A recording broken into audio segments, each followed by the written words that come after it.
Yan. So, dito tayo sa may itim.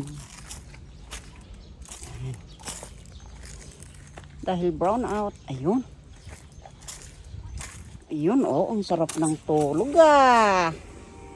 Ang sarap ng tulog. Ano pinapanood mo? Ah? Ano pinapanood mo? Grabe ang init, oh. Tignan nyo, oh. Tapos brown out pa. Sobra init. Oh, diba? Saan dito tayo sa may likod. Ayan. Problema lang kahit ganito ang init, ayan.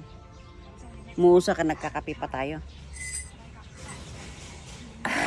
Kontrahan natin yung mainit na panahon. Baka mamayang hapon to, ulan na naman to. Oh.